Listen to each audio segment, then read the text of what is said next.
For generations, the rhythm of life in Ghana has been tied to the land. But that rhythm is changing. The rains are unpredictable, the sun burns hotter, and the soils are tired. Conventional farming reliant on chemicals promised abundance but has often left a legacy of degraded land, polluted waters, and a hidden danger in our food.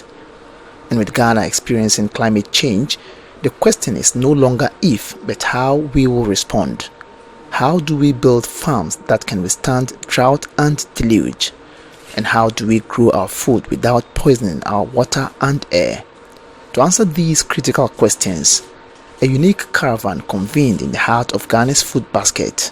But these were not the usual traders. They were the planners, the budget officers, the agricultural directors, the very people who shape development at the local level. Their mission: to discover a different path. CIKOD as an organization has been partnering with other CSOs to promote agroecology in Ghana. And one challenge we've had over the period is the minimum spending, government spending on agriculture in general. And in promoting agroecology, we have been advocating for adequate budgetary allocation for agroecology. And this has not been happening. And so we realized that the people that we must be targeting are the key officials of the district assembly. So we brought them together to engage them, and sensitize them on the need for them to promote agroecology. Guiding them on this journey was Wilberforce Lati from the Center for Indigenous Knowledge and Organizational Development. His message was direct and urgent. The chemicals that we are using, the abuse of agrochemicals, the impact is more than the galamsey that we are seeing. We are killing ourselves softly. The galamsey is important, but what is equally important is the misuse or is the effect of agrochemicals.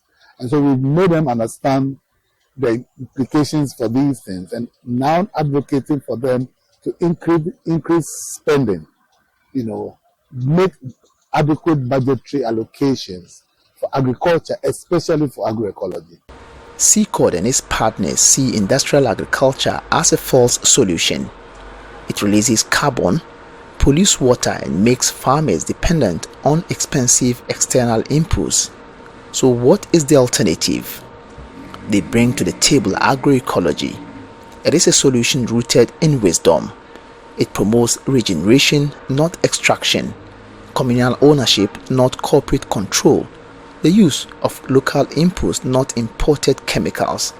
It is a system that builds soil fertility, enhances biodiversity, and helps small-scale farmers adapt to a changing climate.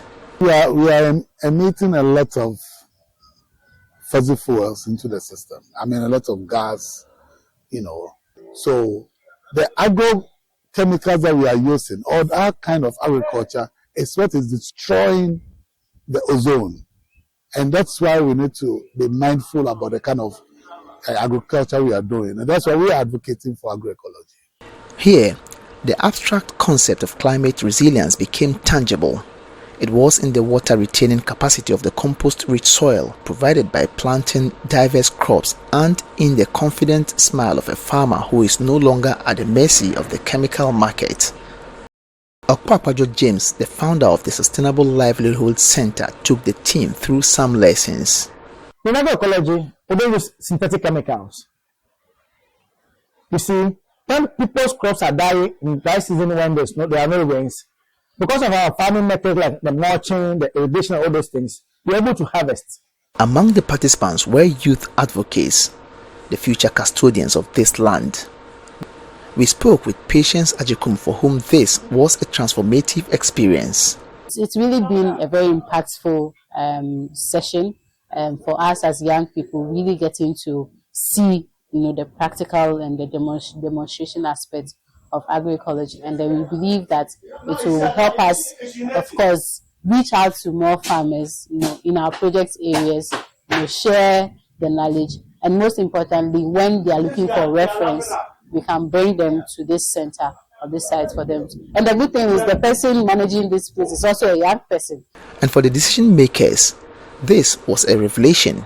The presiding member for Tyne District Assembly, Honorable Millicent Adu, saw a direct link between this healthy farm and her responsibilities in the council hall. She promised to be a strong advocate for an increased budget for agroecology in her district.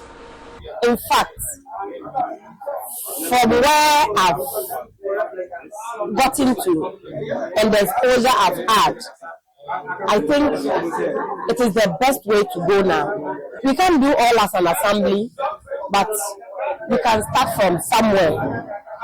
In October, we are going to look at our budget, and I promise that time we are going to do something about this agroecology farming.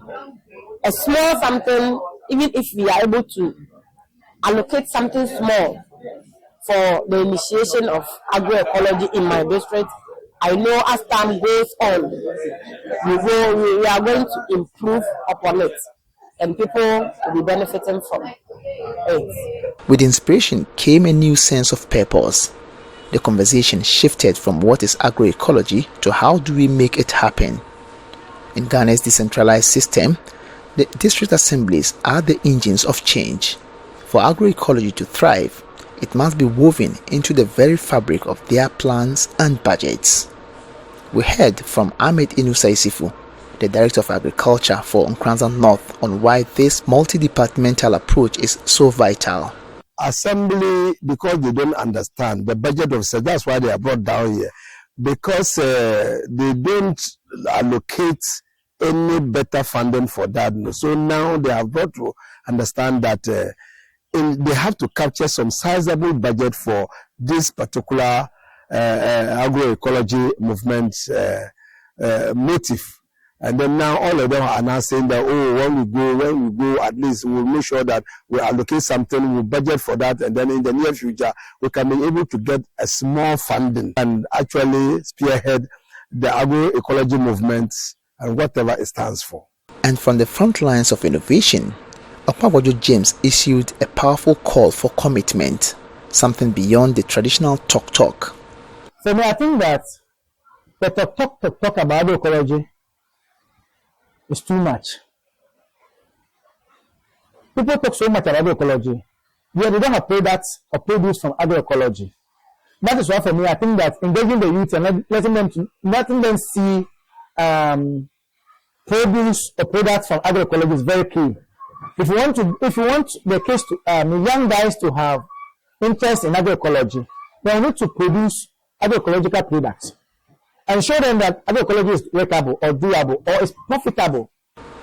The caravan tour ended as the sun set over Techiman, but this true work was just beginning.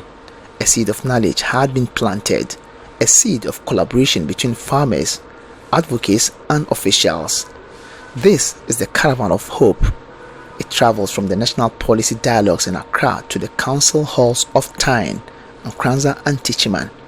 It is fueled by a simple, powerful belief that the answer to the climate crisis is not found in a bottle of chemicals, but in the innate wisdom of the earth and in the collective will of a people ready to cultivate a better future.